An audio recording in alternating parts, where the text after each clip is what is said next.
everyone, and welcome in. This is We Were Gamers, episode number 225? Ooh, I don't think 21. We're that far. Are we 221? 221. We got there. I am JJ, and with me today is... I'm Michael. Welcome back, friends. Yes. If you were sad to hear our dulcet tones last week, I have some bad news for you. If you were overjoyed, welcome back. Andy is still on assignment in unreliable internet land, wherever that is. And don't think he'll be popping in this week. So unfortunately, you get just us. But maybe that's fortunate because we have a surprising amount of stuff to talk about, I think. Yeah. We do. It's kind of been... hopefully neither of us gets mysteriously cut off by the powers that be. Yeah, so I guess fair warning. I don't know what will happen to this recording if I suddenly lose power. I hope that it will be fine. And I don't know... the lovely state that Michael and I are both in has told us that either of us could be subject to rolling blackouts at any time without warning here for the next few days. Because it is very hot, and therefore turning off the power to people is the way they solve that somehow. Yep, not enough to go around, so they have to ration it. Yeah. I feel like there's probably a better way to do this, but you know what? I'm not... I guess I'm not a utility company, so... yeah, this seems... Anyway, so it leaves us subject to the potential of having our power turned off at any time. They did helpfully tell us that it would only last about an hour. Yeah. But I think if the power gets turned off on me, I'm not going to attempt to re-record this after that time. So that would just be the end of it. We will just get a partial podcast and... Apologies to everyone. But we're banking on that not happening, and so here we are. Michael, I don't know if you have been up to much in the last week. I really haven't been. These days we don't go anywhere or do anything because we're not allowed to. But I've been at home a bunch. Have you done anything in the past weekend and week that have gone by? I mean, I read a satire piece last week that said that from here on out, all days were now Mondays, and it felt I felt seen. That's a little too real. I don't know if I like that. Yeah. Oof. So there has not been a lot going on. Fortunately, yesterday, to rescue us from some of the monotony, Summer Games Done Quick came back. Yes.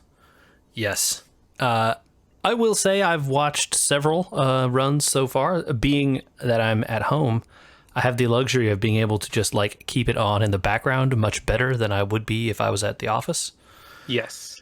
So instead of just finding out which runs I want to see and going back and checking the VODs later, I can actually watch the runs in a lot of cases, or at least have them on. And if the runner is good, make a note to go back and watch it later.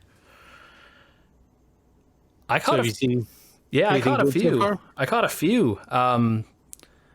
It is Monday as we record this, and by the time this goes up, there will have been many more good runs probably in between these 2 days. So we only really have a couple days to go on here, the first day and Monday.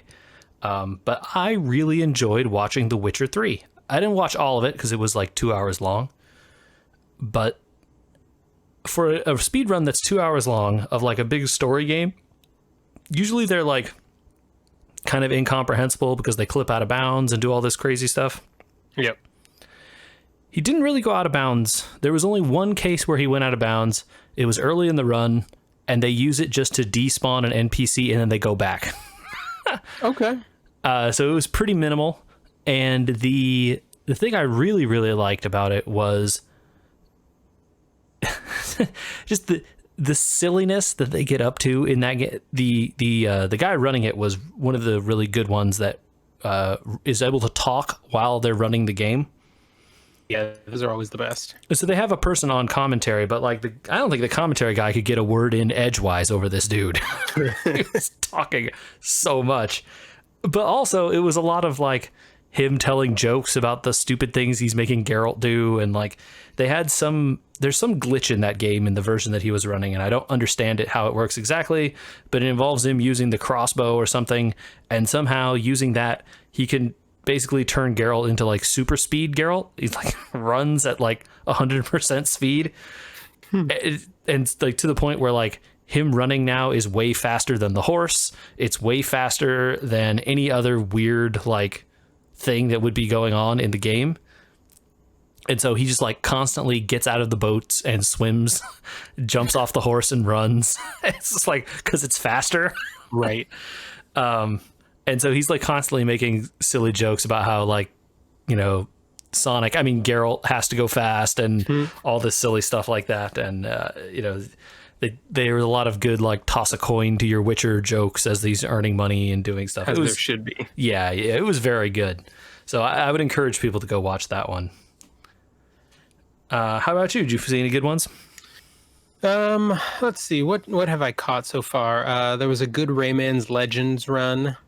That was entertaining. A good part of what made that one fun was that it was being they had a virtual couch for it, and it was being emceed by Spike Vegeta, who is just super entertaining to listen to. Yeah, I like that guy for any of the commentary that he does. So that one was a lot of fun. I caught one a little piece of one this morning that interested me called Micro Mages. I don't know if you've heard of this one. Mm-mm. But it's an NES game that was released last year or in 2018. But the group who coded the game did it in such a way that it's only 40K in terms of the space it takes up. So it could have been a launch day title for the NES. Oh wow! So it would have fit on a cartridge. Yeah, it would have fit on an NES cartridge. That's very cool, man. Yeah, and so it was cool to see the retro throwback as a new game in the modern era of games. Yeah, that's an interesting idea, because like how do you make, you know, because games and game design has changed so much since back then. What does a modern game but limited by the technology of like the NES look like? Right, exactly. Oh, that sounds cool, man. I super want to go check that out. Yeah, so it was a platformer. It reminded me a little bit of the NES style Mega Man, Castlevania. Okay. Yeah, those were great games, so. What else did I see? I caught the end of Dandara Trails of Fear this afternoon. That was fun. And then I saw all of the Portal run, which was supremely entertaining. This was also a glitchless run, so oh, cool. A lot of the Portal runs that you see have all kinds of clipping out of bounds to get around things. This one required him to stay in bounds, and it was dizzying at times. I can imagine. But it was really impressive to watch him do it, and he did the whole thing in like 16 minutes. Whoa. I saw a portion of the Portal 2 co-op run. That was pretty cool. There's a lot of like using one guy to get a thing to a very silly place, and then using the other person to partially grab that thing through a wall, or because the crate is traveling so fast you can grab it through a wall even though you're not supposed to.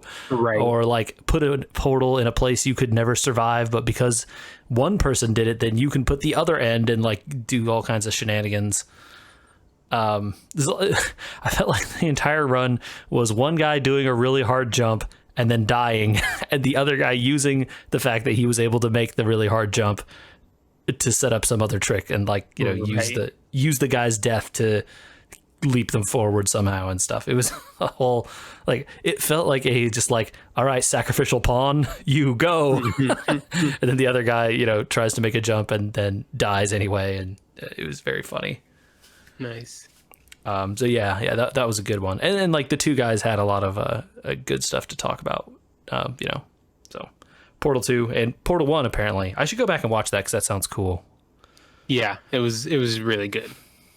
And then I know that later on tonight are two runs that will be of interest, one to you, one to me. First up is Hollow Knight. Oh, yeah. Which is a no major glitches race, so that'll be fun. Oh, man. And then the first bonus game is right after that, which is Ori and the Will of the Wisps. Ooh, man. Okay. I keep meaning to go back and play Ori and the Blind Forest, and then I want to play Will of the Wisps as well. Yeah, they're both so good. All right. Well, there's going to be so much cool stuff coming up as well. People should tune in and toss some money that way. Toss a coin to your Doctors Without Borders or whatever. Yeah, so they're raising money for a great cause like they always do. The summer ones are Doctors Without Borders, MSF. I will not terrify people with my horrible pronunciation of the French. That's Andy's gig. Yeah, we're not going to try that here. I also know no French whatsoever, so. But yeah, so they're just over 200K, so they're on a good pace. Nice. And it's like not even the second day is not even over. It's like oh yeah, 3/4 of a day. We're not even a day and a half in. Yeah, so they're doing all right there. I will one funny story of while I was watching The Witcher, there was a bid war between one of the endings to that game involves saving a certain character, and then the other incentive against saving the character was saving the frames because it is faster to let the character die. And so the guy was like, all throughout the run, he was like trying to hype it up. He was like, please let me save the frames. I was 5 seconds off the world record yesterday. Like, no. I want to have a chance. Like, it was pretty fun. They raised quite a bit of money for it. I won't spoil the end of what happened there, but it was very, very fun to listen to him have to eventually find the result of the bid war. So, but that's very cool. Should be entertaining all week. So that should be good entertainment there. Yeah, we'll have a lot more to talk about next week once it's done. Yeah. I anticipate watching quite a few more than in previous years. Not just because I'm at home, but like the schedule just looks good. So yeah, there's a lot of good stuff on there. Oh, and I another shout out to them because it's virtual. A lot of people, a lot of the runners I was watching mentioned that they never would have been able to make it to an in-person GDQ. So it was cool that they got a chance to run it. Yeah, that is one, silver lining to doing this all online is that the expense of having to, travel to the hotel where they're holding it suddenly becomes a non-issue. Like this Witcher runner was like, yeah, I live in Poland. I can't fly to the US for that. I can't justify it. So he was like, yeah, please. That was really cool that they would let him do that. So he had good English too. So very impressive. Nice. But that's not, GDQ isn't the only thing I've been doing to occupy my downtime, Michael. Oh yeah. Yeah. Do you know, I know for a fact that you are into Legos. Yes, I am. We have discussed this much in the past. It has come up on this podcast several times, I believe. I don't know if we mentioned this one in particular. I know we've talked about it in our like group chats and stuff, but then I never remember if we talk about it on the podcasts. I don't think this has come up. Yeah, I don't think it has either. They're making a Lego NES. Yes, I have seen this. I not only have seen it, Michael, I have it. You've seen it. I have seen it in my hands. Yeah. So it's the set is a Lego NES console, a controller. You build a Lego controller. Okay. You build a Lego game cartridge that goes in the console, and you can physically put it in and push it down like you can with the old Nintendo games. Oh, that's awesome. Yes. That's very awesome. And then there is an old CRT 80s style TV that is connected to the NES. I don't think it's physically connected, but like it's part of the set. Sure, yeah. And the TV can be has an image on it from the Mario Brothers game, and you can crank it on the side. There's a little crank, and the TV will advance like you're playing the game. It's like you build a level, and as you crank it, the level will go by, and Mario will jump and hit things and so forth. Oh, that's super clever. It's very clever. I don't know how much of the like playing aspect I'm going to do, but it's one of these like bigger Lego sets. I think it's almost 3,000 pieces or something. Okay. So it's quite a few number of pieces, but from what we've started putting together, I can already see like the bottom quarter of the NES, you know, like the power button is on there. The little ports for the plug in the controllers on the front are on there. There are individual ports on the sides for like the red cable and the blue cable and the white cable for your component audio and stuff. Yeah. They did a very good job. So I'm super excited to be building that. And it's like a fun event that requires us to have no power. So that's convenient if that happens. Yeah. Always good if they shut that off on you. Yeah. And so my wife and I have been spending like, an hour a night or less even maybe. We go through a couple bags or until we decide we get bored. Just putting stuff together. And it's fun, man. It is fun. If it tells you anything, the NES, the game cartridge, and the controller are bags 1 through 8, while the TV is bags 9 through 21. Okay. So the scale of these two here. I gotta ask, just as sort of an aside, if I don't know how much you built Legos as a kid. Oh yeah, tons, But man. how do you feel about this trend that they have now of numbered bags of pieces inside the Lego set? Because when we were kids, Right. you'd get a Lego set and it was just a bucket of pieces. Or it was like 2 bags, and one bag was the like 3 really big clear pieces that they didn't want to get scratched.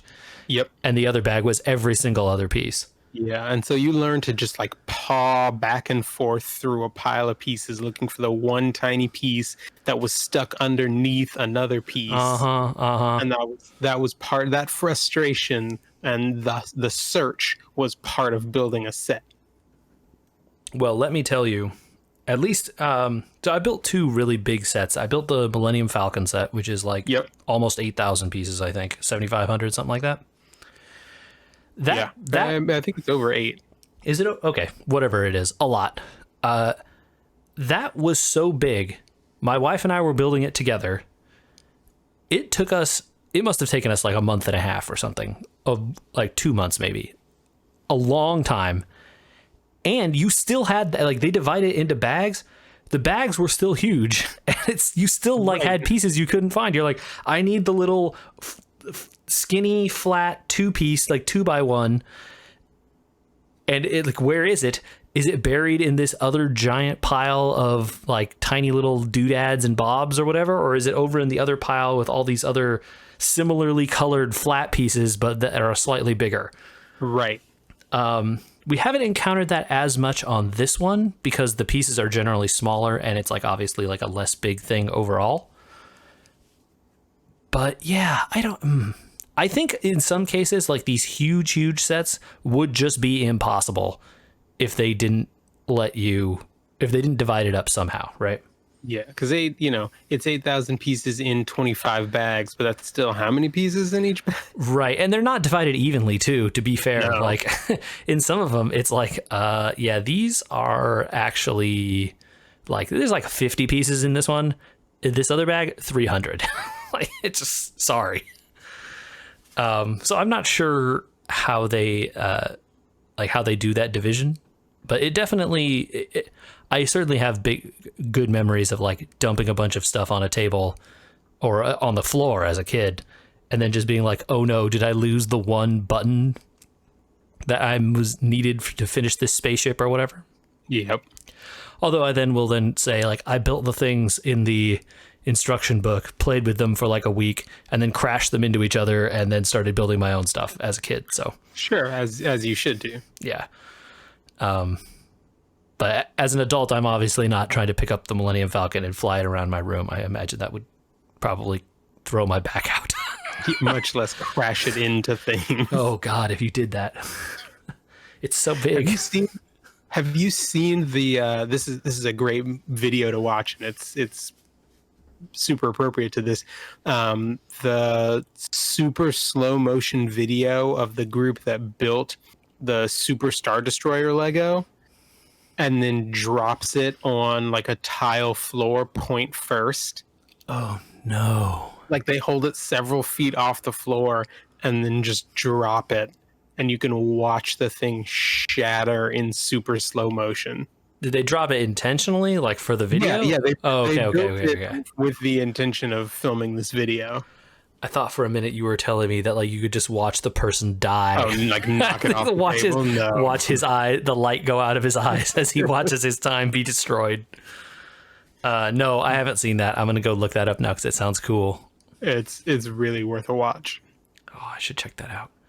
But so it has been a fun time. Like my wife and I like to do these together, and we sit at the table and pull out a couple bags and work on them. It's like we trade off, like one person grabs the pieces for this step and the other person assembles it, and then you do the other way. And like, it just depends on like how big the instruction booklet is and whether it's easy enough for two people to look at it, depending on where you are and all kinds of stuff. Right. So yeah, it's been fun, man. Putting together Legos is just like a very satisfying, like not terribly labor intensive, mind intensive task until you find out that you screwed up and put one piece over by one, and then you come back to it later and you're like, this piece doesn't fit. What do I do? Yeah. What now? Or you realize that the one piece you need to keep going actually isn't in the box. Knock on wood, that has not happened to us yet, and I fear the day. I know Lego will make it right and get you the piece, but man. It has actually happened to me with each of the last two large sets that I have bought. Oh wow. It happened with the Millennium Falcon, and then before that I had the Shield Helicarrier. Oh yeah.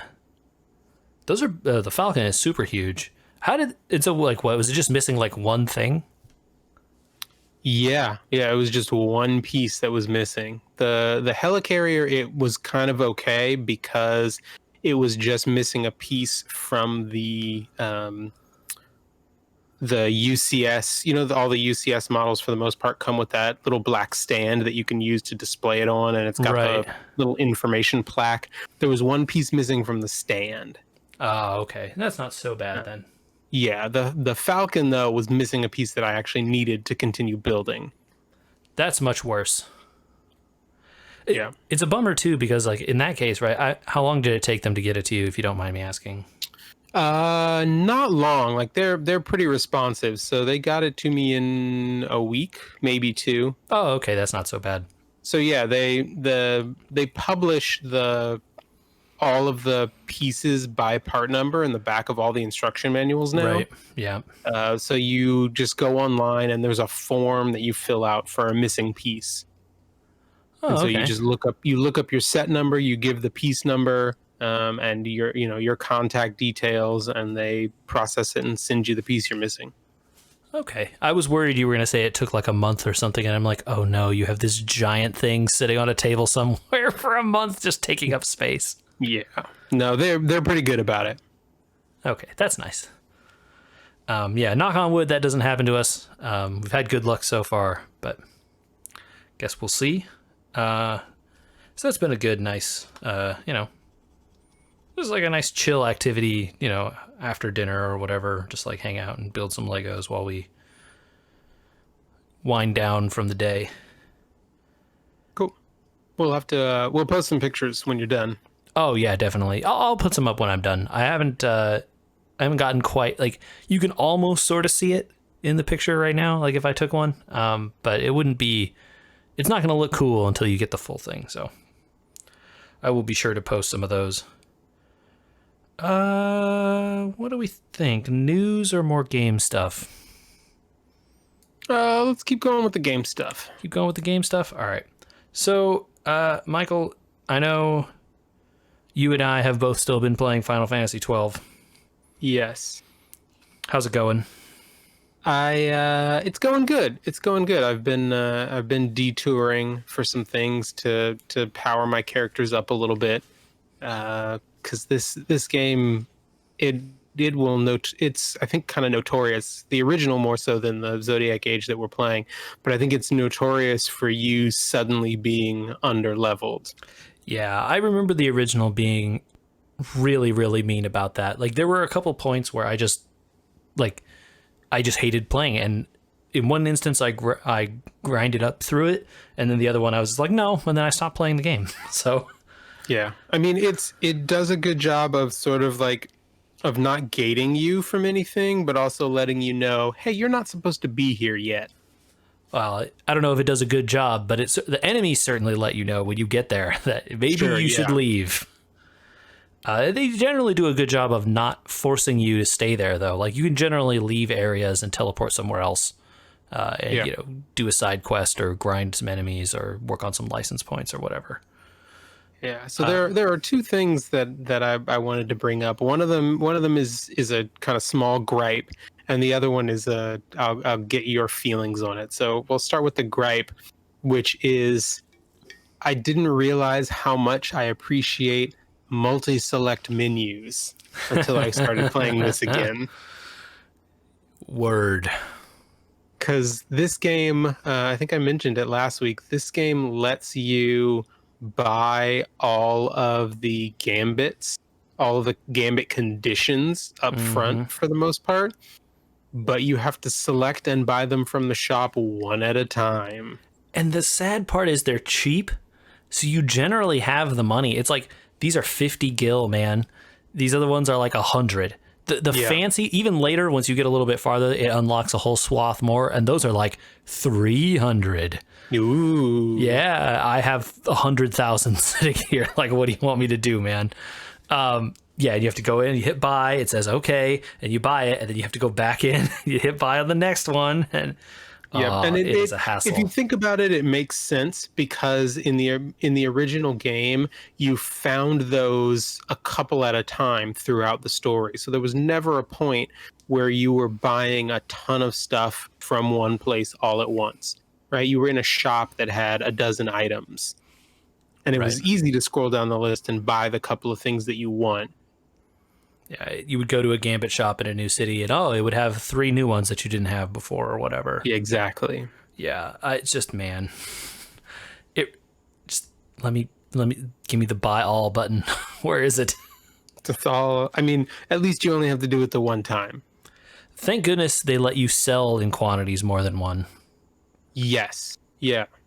And 'Cause- buying anything else you can do in quantities more than one. Yeah, if you want to buy like 15 swords or 100 potions or whatever, you can do that. Yeah. So, have you been exploring, looking for espers? So I have the first one that you get as part of the story. But I haven't yet gone looking for more, although I think I'm getting close to the point of finding another one. So there are I've- definitely several that you don't have to get that are just like around in places you might go or maybe not. Yes. Yeah, there are a bunch. So at this point I'm backtracking into the Barheim Passage. Okay. So there's a side quest you can do. The Barheim Passage is the one that collapses behind you after you escape from it when you beat the Mimic Queen Oh yeah. early in the game. So there's a side quest you can do to get a key to let yourself back into it in a different spot, so that you can keep exploring. There's more of the mine basically that you can keep exploring. Cool. I don't remember if I did that or not. I don't know. Yeah. But yeah, so the exploration, I guess, sort of leads me into the next point, which is, how do you feel about RNG chests, JJ? I don't like them, Michael. Not my favorite. So I meant to look this up, and I don't remember if 12 is the first game or if they did it in 10, but I think that 12 is the first and maybe only game where not only is there RNG whether or not the chests will appear, there is also RNG on what will be in them. Because in Final Fantasy games in the past, you knew when you got to a chest that it was going to be there, and exactly what was going to be in it. Right. So I'm pretty sure 12 is the first one that did this, and I don't know if they have done it again since. I'm pretty sure it is universally loathed. I've played 13, and I don't remember this from that. So okay. But oh my god, yes, it's the worst thing about this game because it makes the chests like I almost always ignore the chests now because I'm never like 80% of the time you go up to the chest. Here's 40 gil, man. Thanks. Yep. This is really worth my time to walk over here. Here's a pebble. Cool. Yeah, unfortunately, so there's I guess an unfortunately and a fortunately here. The unfortunately is that all of the equipment that will sometimes randomly be in the chest is better than what you can buy at that equivalent point in the game from shops. So it's much easier to make survivability easier if you can get good stuff out of chests. But it's not always a guarantee. However, they did, I believe, for Zodiac Age, change the spawn mechanic in that in the original game, chests and enemies, I think, used to work the same way, which is that you had to go at least 2 screens away before they'd respawn. Now, with chests, at least, all you have to do is exit the area and come back to reset them. Oh, I don't think I knew that. I guess I just I just never have tried to farm any chests in this game because they always just had 40 gil. Yeah. So in Zodiac Age, you only have to go 1 screen away and come back, and it'll reset the chance of a chest being there. Okay. But no guarantee you come back and the chest is there, right? It could just be gone again. Yes. What a hassle. Yeah. So you can look up. Fortunately, the only thing that is consistent are all of the spawn and drop rates from the chest. So you can look those up for any given chest and decide whether or not it's worth your time. I'm just going to go with it not being worth my time.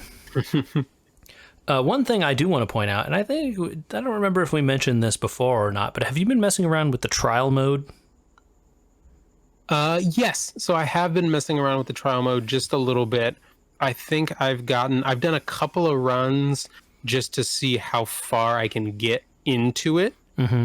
Because even if you're not going in to farm a certain enemy or look for a particular item, just making a run, even if it's 10 or 15 levels into it, can get you a whole lot of license points. Yeah, there's tons of license points in there. But I want to point out that in there are tons of chests that have unique and rare loot. Yes. And the enemies that you will face, you can find enemies that you will not face normally until much later in the game. Mm-hmm. Some of which are not necessarily that hard to beat. And some of the items you will find in there allow you to get better drops from certain enemies, along with ones that will let you steal better equipment from them. Yeah. So you can do stuff like most enemies, it seems, in this game have both a stealable item and then a rare stealable item. Mm-hmm. And because of the better drop chance armlet or whatever it is, I think that you get out of the trial mode. They give it to you in the game at some point also, but you can get it the first level. The thief's cuffs or the diamond armlet. Diamond armlet. Yeah. The diamond armlet, I think, I'm not exactly clear how it works, but it essentially allows you access to the higher level rarities of stuff in a lot of the tables. The diamond armlet is a unique item. It changes the contents of the chest. So you have a very high chance of getting a knot of rust, which is basically a useless item that you can throw at enemies for nominal damage, but there also is a small chance of getting a better rare item. And you can get these diamond armlets in level 1 of the trial. Yep. You can get a bunch of them. So that's a good way to make money early on. Yes, as they sell for a lot of gil. Yes. And then you can use that money that you make early on to get either the thief's cuffs or some other things that you can get as drops from some of these enemies. And you can get very, very powerful equipment as rare steals or rare kills from some enemies in level 4 and 5 of the trials, you can have swords that are like 90 attack power in like the first 2 hours of the game. Yes, which will see you through you'll get outclassed somewhat quickly, but it'll at least make for an easier ride for several hours. Yeah, you can really, really get some like really primo stuff in there. So I want to encourage folks that are trying this out to take a look at the trial mode and like mess around in there. The other good thing about it is the save mechanic is that it auto saves after each level. And so if you know you want to steal something from a particular enemy, you can try and steal it, and if you don't get it, just duck out to the menu and duck back in, and it'll reset the level. Mm-hmm. And it is and you keep the license points back into your main game as well. So it is just really, really good. Tons of if you don't get all the way to the end of the trial mode, which I don't even know where the end is, it's like level 100 or something. Levels. Yeah, I think there's an achievement for 50, and there's another achievement for getting all 100 levels.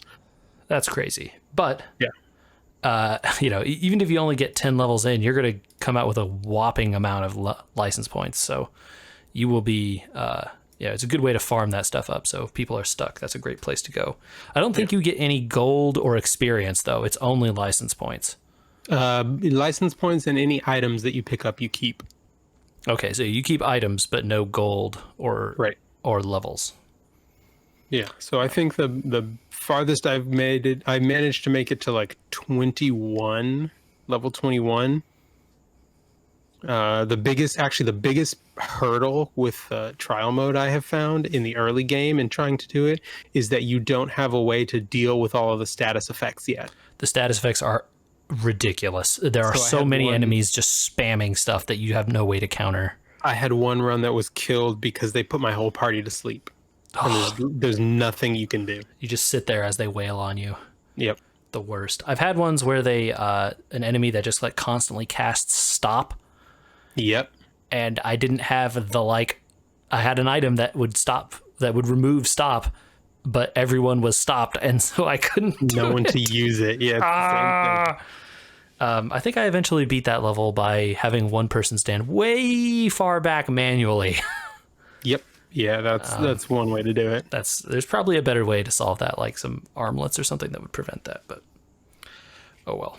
So that's been good. I have also been dipping my toes in another game, Michael.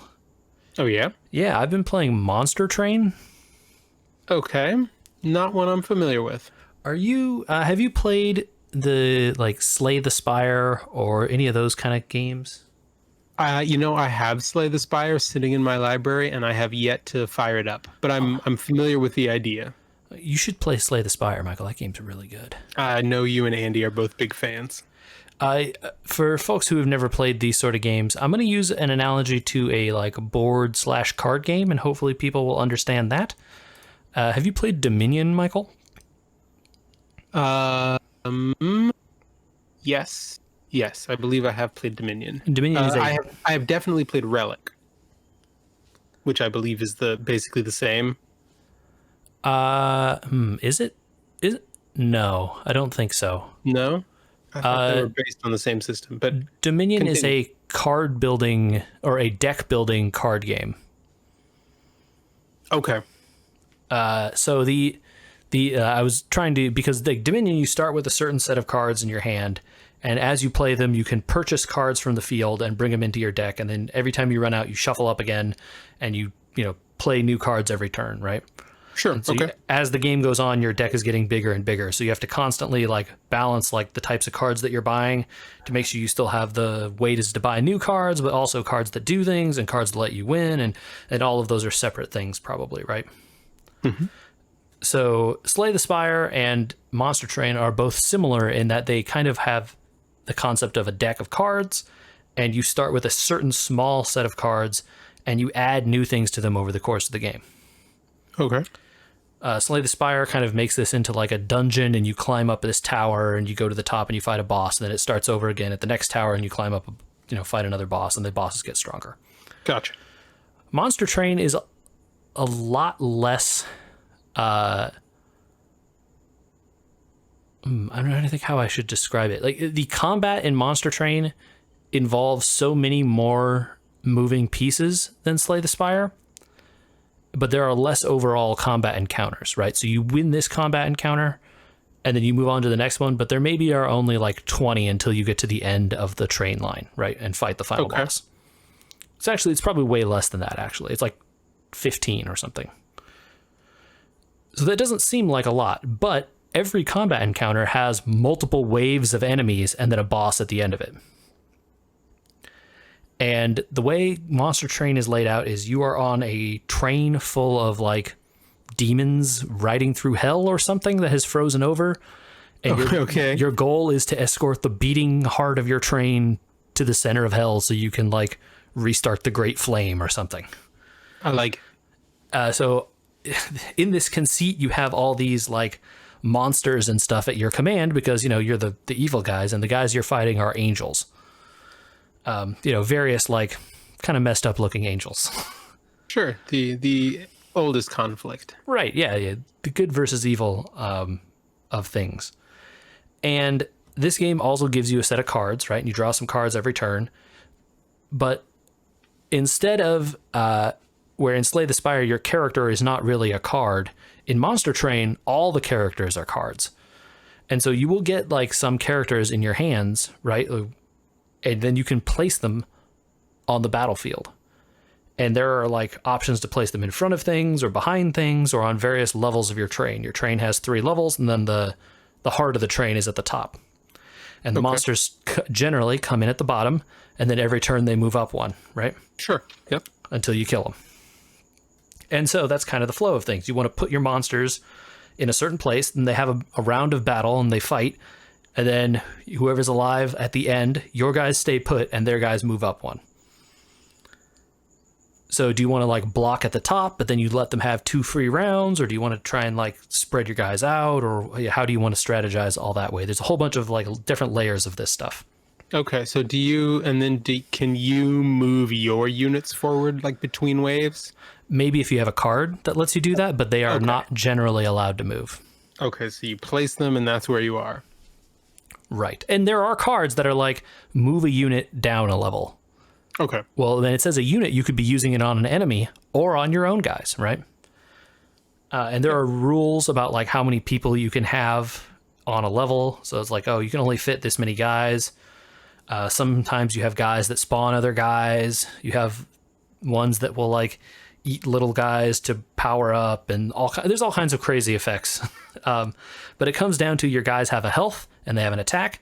And at the end of every round, after you finished playing all your cards and you're ready to go, you hit end turn, and then the monsters will attack, and then you will attack, right? Okay. And so you always go second. The monsters go first.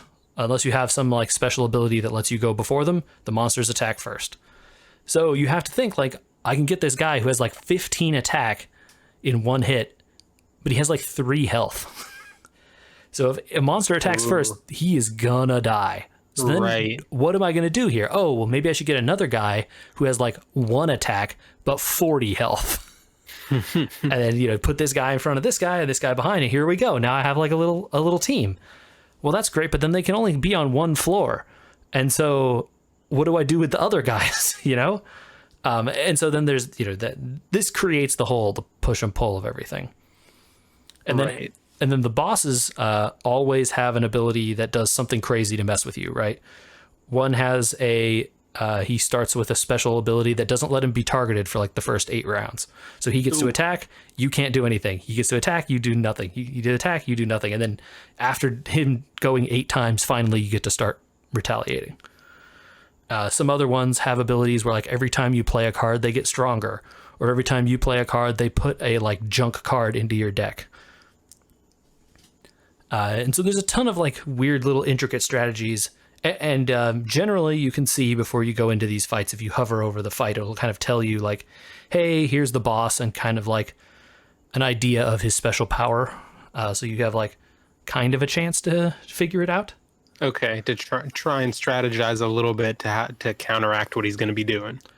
Right. And then in between battles, the train path generally forks in two directions. You can pick like one side or the other, and along either path there will be a bunch of stops that you can go to or not that allow you to do things to your deck or your cards. So you can visit shops where you can earn money from the battles that you've won to spend on, like, I can make this card cost one less, or I can make this ability have more magic damage, or I can make this thing not discard when it's supposed to. It'll just go back into my draw pile. Or I can make that when this person dies, he comes back in the next turn. Or like there's a bunch of different powers and abilities you can find. So you can upgrade both your units, like the cards, the cards of the units you can upgrade, and the spells and stuff in your deck. Okay. As well as buy more spells. And there's even a place you can go that will literally just duplicate a card. It's like, take whatever card you have, here's another one, including all the buffs and stuff on it. So it's like, oh, I made it so this guy attacks twice, and he has like 45 health, and he costs one less than he normally would. Now I have two of this guy. And it does a thing that I think Slay the Spire has tried to avoid just by like design, in that Slay the Spire kind of wants you to build these like really tightly developed combos so that you can like get really crazy powerful things to happen, right? Yeah. In this game, you kind of can't build crazy powerful things to happen with a small amount of cards. You sort of have to like inject some stuff in before it will get crazy and overpowered. And it won't be crazy and overpowered until you get to the end and have done all these upgrades along the way, right? Okay. I mean, that's kind of nice. Yeah, so it's like you don't have to just get the right cards early on to win. You can kind of make a winning strategy out of what you have, but you know, you definitely want to be upgrading like the powerful things in your deck and removing the bad ones, as opposed to, you know, just upgrading whatever you have to try and make everything kind of okay. And then the game has also a bunch of clans that are like factions of monsters or whatever, and each one has like different abilities. So you'll have this set of units if you pick this one, you'll have a different set if you pick this other one. And typically on your run, you'll pick a main clan and then like an allied clan. And so that you get, there's a lot of mixing and matching you can do there. Oh, well, I want to start with the like green monster, rock monsters here, but then I want the weird wax people with them also. Or I want to do the like weird eating demons over here, but I also want the like magic demons with them. And then, you know, those combinations back and forth make a big difference as well, because you see different units, right, if you have them as the primary or the allied. Okay. So there's a lot going on, and because the levels are like the battles are so like intricate and stuff, even though you're facing the same enemies a lot of the time, it really feels like every time like the strategy is completely different because like the thing I did last time isn't going to work because I don't have that unit anymore. Right. Yeah. Like, I had this one really great unit that every time it attacked, next time it attacked, its attack was permanently one higher.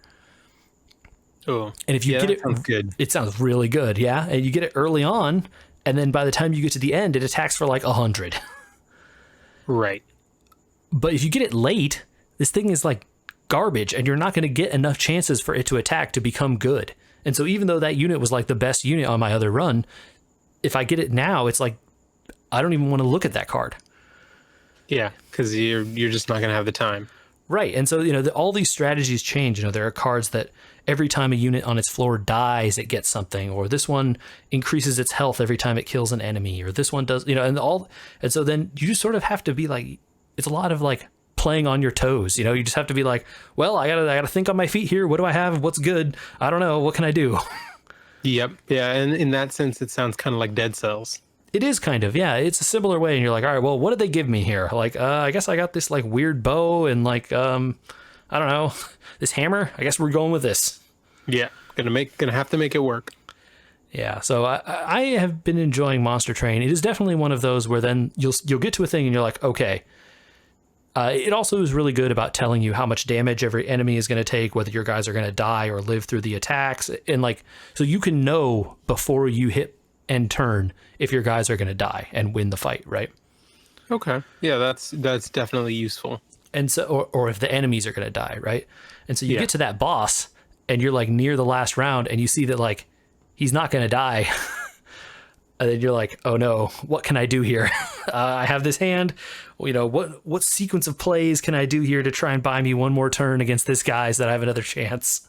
Right. Yep. You're like, oh, I can just extend a little bit more if I play this guy and sacrifice him so he'll just get murdered. But then that might buy this other guy one more round of attacking and maybe that's enough, you know, these kind of things. So it's been super fun to like dive into and just like play weird stuff. So I've been enjoying that off and on here. Nice. Yeah, well, we should talk about some news though, because I think there's some news. End with a little news here. Yeah, we'll wrap it up with some news. I don't even, Michael, what are they doing? They want to keep what's theirs, JJ. Is it? They don't want to give anybody else a cut. We're going to talk about Fortnite. Yeah, which is ironic because Andy's not here. I know. But yeah, so Fortnite entered into a little controversy in the last week. Let's be clear, Epic Games, the developers of Fortnite, are the ones who did this. And they did this to themselves pretty clearly intentionally, right? Yeah. They initiated a way to buy the in-game currency of that game. I don't know what it's called. Fortnite bucks or whatever. Sure. V-Bucks, maybe? Oh, that might be it. You can buy those in the iOS version of their game without going through Apple's payment system. Yeah, it's not just iOS. They did it on Android too. And they did it on, I think, well, not quite everywhere, but certainly they did it on iOS and Android. And lo and behold, when you choose the option to buy through their payment system, it's cheaper. Yeah. It's not only that, it's straight up like 20% off. Guess who doesn't get a cut? Yes, Apple and or Google. Yeah. And turns out they're not big fans. And so there are policies on these app stores. Both Apple and Google, my understanding is, take a cut of all transactions on the platform. And the cut, I believe, is standard. And I believe this is true throughout the games industry for all kinds of storefronts, that the cut is 30%. Yes, that's the same number that I heard. And it's 30% on iOS, it's 30% on Android, it's 30% on Steam, it's 30% on whatever. Epic has been touting on their Epic Games Store that their cut is less. It's like 20% or 12% or something like this. Yeah, it's a lot lower. That was one of the draws trying to get big name games onto their platform, was as a developer, you get to keep more of the money for what you've made. And I have no idea how well that's working for them because they don't announce sales data. But Apple and Google didn't take this very kindly, and so they turned off the ability to get Fortnite from the App Store. Yes. My understanding is folks who already have it can still get it. Like if you already downloaded it, you can like re-download it or whatever. But they are, whenever Fortnite updates next, you won't be able to update it anymore. And yeah. The latest thing I saw is that Apple is going to be revoking their developer accounts so that Epic will not be able to develop for iOS anymore. Oops. And you can tell that this was all premeditated on Epic's side because they filed lawsuit about 0.1 seconds after they were told the app had been taken down. Oh, yeah. So they knew. They'd queued up their legal team already. And, I feel just like this is like a slap fight between billionaires, like a really big billionaire in Apple and like a smaller billionaire in Epic. So I kind of just want to say, like, who cares? Like, you guys go fight it out. This doesn't really affect me. But also, I don't play Fortnite, so I'm sure I would be more angry about it if I did, right? Sure, yeah.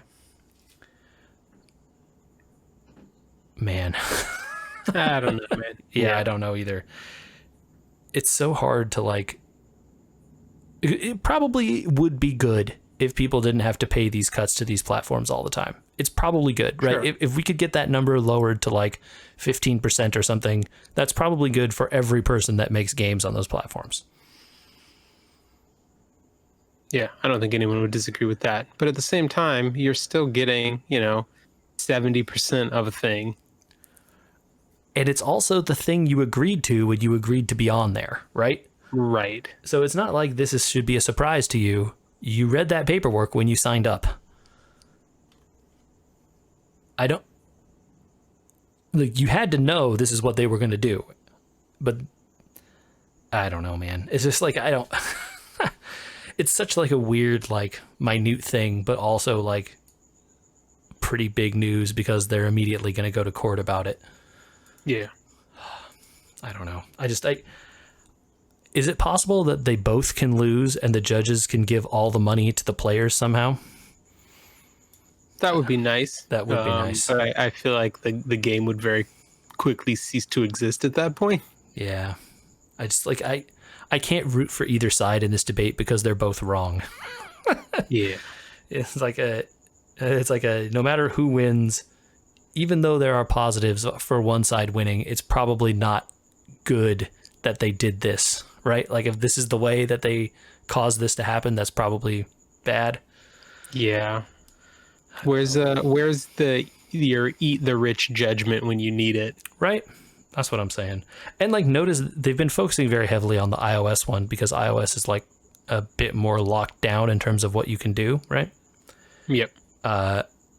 For a long time, Fortnite was available off the App Store. You could just download like the files from Epic and install it, and then you didn't have to give the cut to the Google Play, right?